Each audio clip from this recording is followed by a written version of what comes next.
Hi, friends. How are you doing over there? What a day, right? Happy Friday. I don't know about you, but I could use a story right about now. So I decided to make it story time. And if you want to join me, I am reading from my favorite children's book, and we're going to have a story time. So, story time coming right up.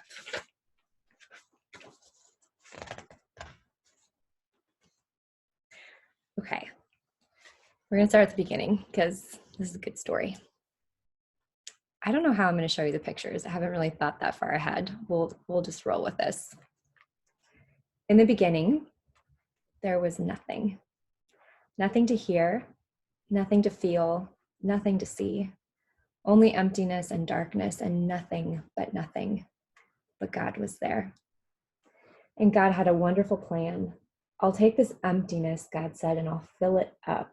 Out of the darkness, I'm going to make light. And out of the nothing, I'm going to make everything.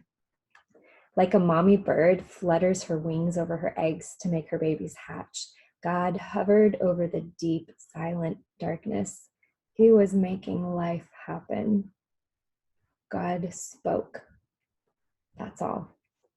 And whatever he said, it happened. Pictures.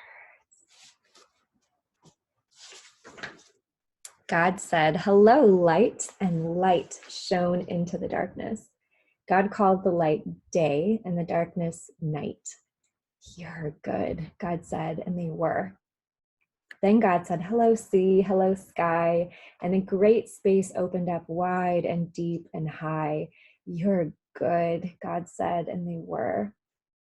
Then God said, "Hello, land," and there, splashing up through the oceans, came cliffs, mountains, sandy beaches. "You are good," God said, and they were. "Hello, trees," God said. "Hello, grass and flowers," and everything everywhere burst into life. He made buds bud, shoots shoot, flowers flower. "You're good," God said, and they were.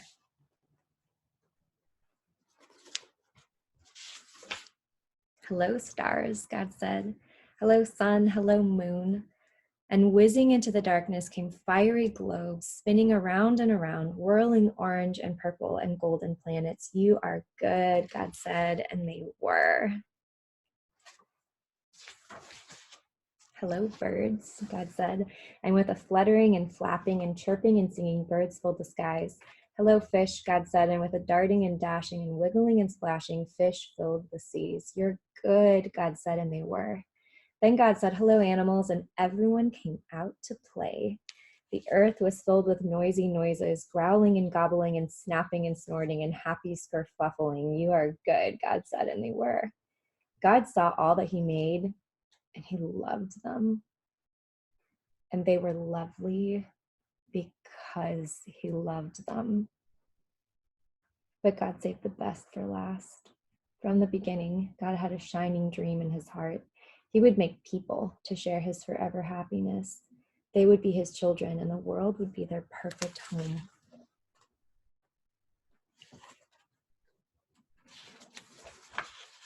So God breathed life into Adam and Eve. When they opened their eyes, the first thing they saw was God's face. And when God saw them, he was like a new dad. "You look like me," he said. "You're the most beautiful thing I've ever made." God loved them with all of his heart, and they were lovely because he loved them. And Adam and Eve joined in the song of the stars and the streams and the wind and the trees, the wonderful song of love to the one who made them. Their hearts were filled with happiness, and nothing ever made them sad or lonely or sick or afraid.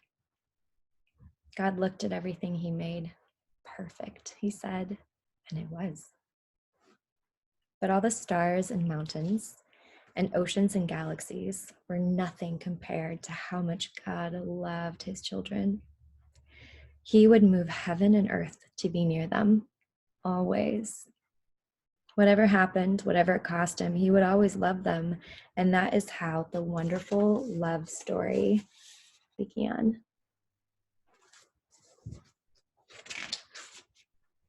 Adam and Eve lived happily together in their beautiful new home, and everything was perfect for a while, until the day when everything went wrong.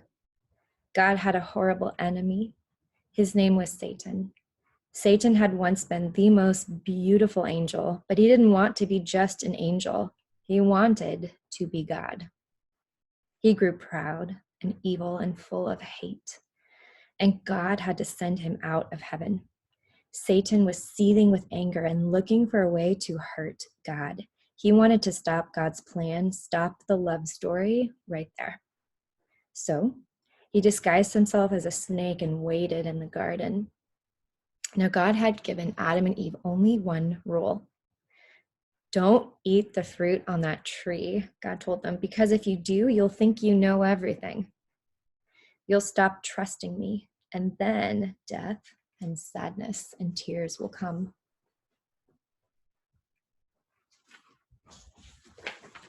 You see, God knew if they ate the fruit, they would think they didn't need him. They would try to make themselves happy without him, but God knew there was no such thing as happiness without him, and life would not be happy at all without him. As soon as the snake saw his chance, he slithered silently up to Eve. "Does God really love you?" he whispered. "If he does, why won't he let you eat that nice, juicy, delicious fruit? Poor you. Perhaps God doesn't want you to be happy." The snake's words hissed into her ears and sank down deep into her heart like poison. Does God love me? Eve thought about it. Suddenly, she didn't know anymore. "Just trust me," the serpent whispered. You don't need God. One small taste, that is all. And you'll be happier than you could ever dream. Eve picked the fruit and ate some, and Adam ate some too, and a terrible lie came into the world. It would never leave. It would live on in every one of God's children. God doesn't love me.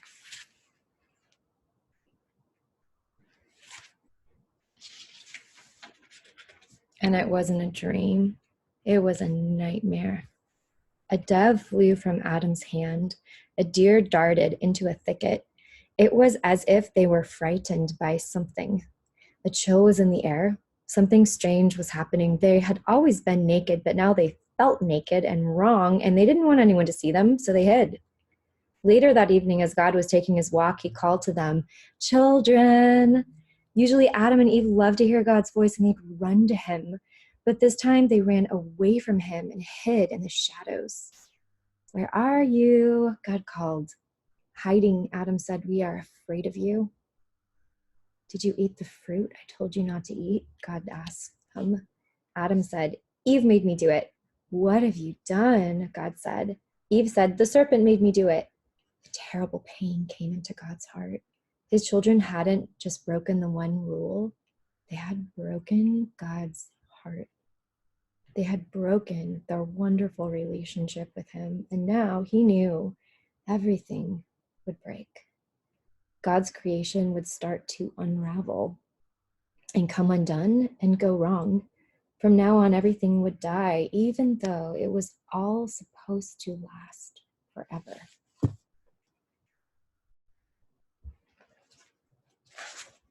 You see, sin had come into God's perfect world, and it would never leave.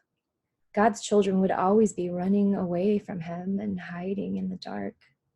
Their hearts would break now and never work properly again. God couldn't let his children live forever, not in such pain, not without him. There was only one way to protect them. "You will have to leave the garden now," God told his children, his eyes filling with tears. "This is no longer your true home. It's not the place for you anymore." But before they left the garden, God made clothes for his children to cover them. He gently clothed them, and then he sent them away on a long long journey out of the garden, out of their home.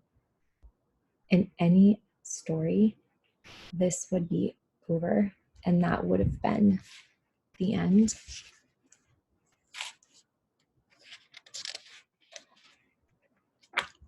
But not in this story. God loved his children way too much to let the story end there.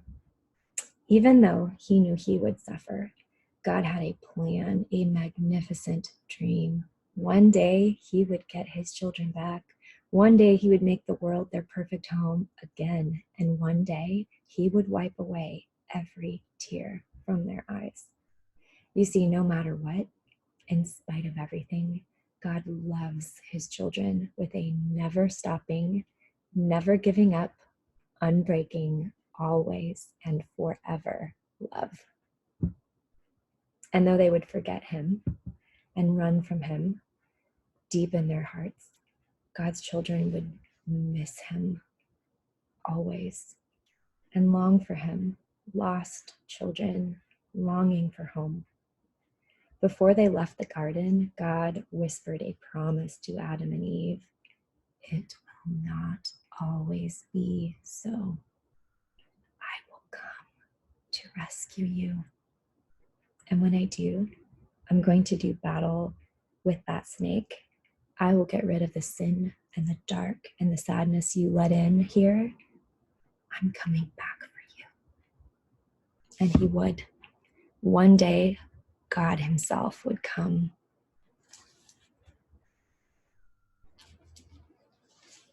And that is how the story begins.